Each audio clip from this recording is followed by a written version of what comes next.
Hi, you guys, Latoya here. Happy 2025. I've not crafted in over 6 months, and one of my resolutions is to get back crafty. I'm making it a priority. So here in this video, I'm just going to take you through the steps of me creating this card. Now, I wanted to do some ink blending. That was literally the first thing that came to my mind, so that is what I'm doing. I took out my Distress Oxide ink colors that looked very pretty to me, and I took out 3 of them because I plan on doing like 3 different levels of ink blending and hoping that the colors come out well because I haven't done this before.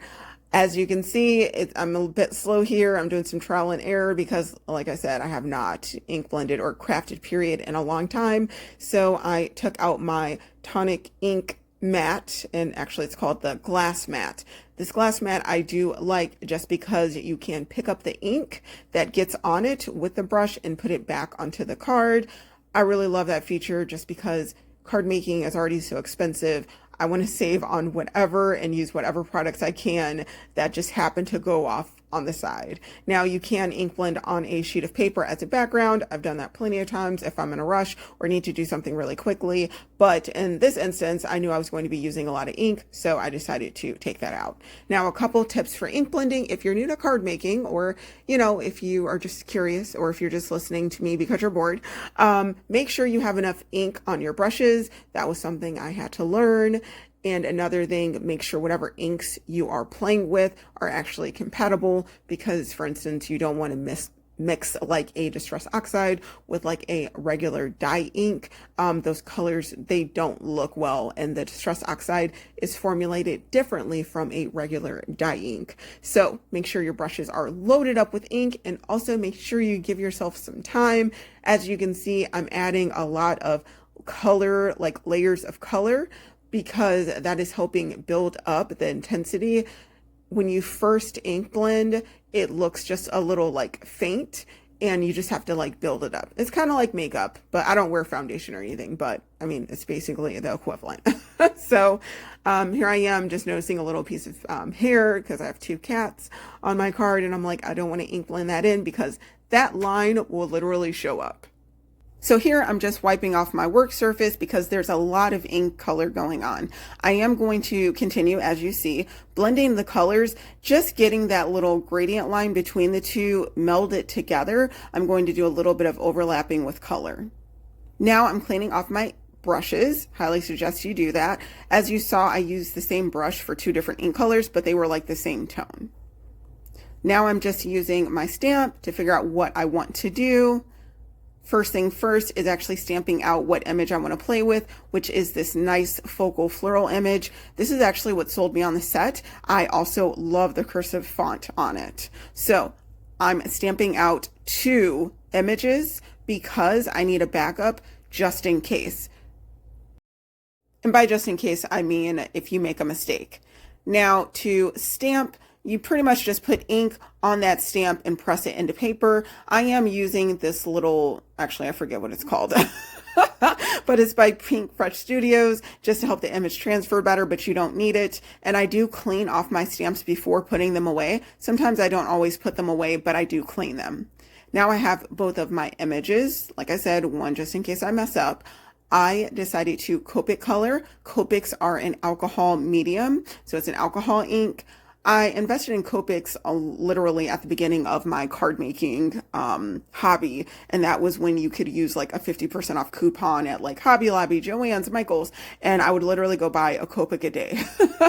So now Copics are 1, more expensive, 2, I also am buying refills now, but Stampin' Up! Did come up with stamping blends, which are alcohol markers. However, I don't believe they have refills. Copics have refills. And again, I already invested in Copics. I'm not about just switching around mediums or wasting money. I really like Copics. I'm learning how to use them and I'm happy. So speaking of being happy, I'm thrilled with how this image came out. You guys, it took like 30 minutes to color, but again, for just jumping back into card making, I'm pretty thrilled with that and my color choices. Now I'm just cutting out the outline of this stamp with the die it comes with using my Gemini Junior. And this image came out absolutely flawless. Now you can fussy cut. Sometimes I fussy cut. I do also have the Brother Scan and Cut too. And sometimes, like I said, in other videos, I will buy dies that accompany stamp sets if I find I absolutely need them, or if there's something in there that's unique about it to the I want to say collection, almost said combo. The word I'm looking for is bundle. Okay, so the bundle, that's when I can justify purchasing something. Now I'm just trying to figure out the placement of my sentiment, and that is why I left that part of the flower uncolored. I will say when I did this voiceover, I was like, wait, I didn't color that because I literally forgot. Now I'm just trying to think of some detail to go behind this floral image. I was looking for something to give the card some more interest, but not really take away from the vivid colors that I have going on, nor the coloring that I did on those flowers. Again, I'm not perfect, but I did really like how they came out, so I didn't want the card to be too busy. I did find these beautiful lattice pieces by Honeybee Stamps in my stash, because you guys know I have a lot, or if you don't know, I do have a lot of these face plates in my stash, and I don't use them like I should. So here we go, New Year's resolution. So these did run through my Gemini Junior beautifully. The pieces fell out with ease. I didn't have to do any special hacks, and look at that. The flowers on top of that, it just literally gorgeous. It's like, okay, come on, spring, even though we're about to be slapped in the face with winter. So this actually came as 2 pieces, even though you had to buy each piece separately, each face plate. So I am using the second one as well, again, just for a little more interest. And I decided I am going to just leave these white because they're giving what they should be giving, which is just beauty, enhancement, and simplicity also at the same time.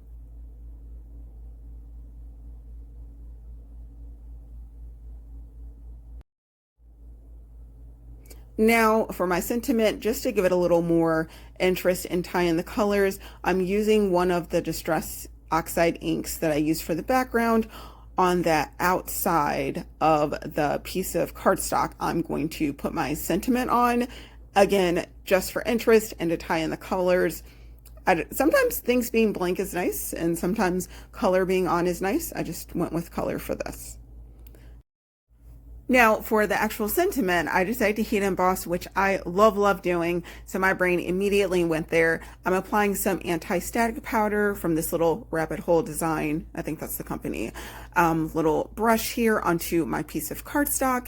And then I'm using that Versa watermark ink on my actual stamp to transfer those words on, and then I'm going to dip it into that embossing powder. Now, when I first started card making, I was really intimidated by heat embossing. I thought there were so many different components that I was gonna burn the house down. I'm joking. I didn't think I was gonna burn the house down, but I was just worried about actually applying basically a small blow dryer to a piece of cardstock. But hearing that people used to use irons back then, you know, it's also interesting because look, card making has evolved so much and scrapbooking. So anyhow, after using the Versamark, I actually have tins. Well, this isn't a tin, it's a plastic container, but I found it just a lot easier to have a plastic container with my embossing powders in it, because that way I was using a coffee filter to put the powder back inside of the original container, but I just found it easier to have it inside a container, just period, just for ease. And now I am using my embossing gun. I tested on my arm to make sure it's warm. And as you can see, I have shine. I have that beautiful sentiment that I love. And it says, you mean so much to so many. And it's so classic. And I love cursive. I love writing in cursive. I wish more people did, but I feel like that and a lot of other things are becoming lost, which is sad. And I'm like, I'm not even that old. Yeah. Anyhow, I am now going to assemble my card. To put my 2 lattice pieces together, I'm actually going to use this silicone mat. And like I said, I haven't crafted in forever. This little sponge is actually hardened from me using glue on it before. And I don't even know how I got glue to go on it because it was super hard. Like, it should have been exchanged, but I'll do that in the future, I guess. I guess enough went on to that cardstock piece to affix to that blended background. And now I want my flower popped up. So as you saw, I'm using some foam tape just to give it a lift so it stands out and just makes the card look beautiful.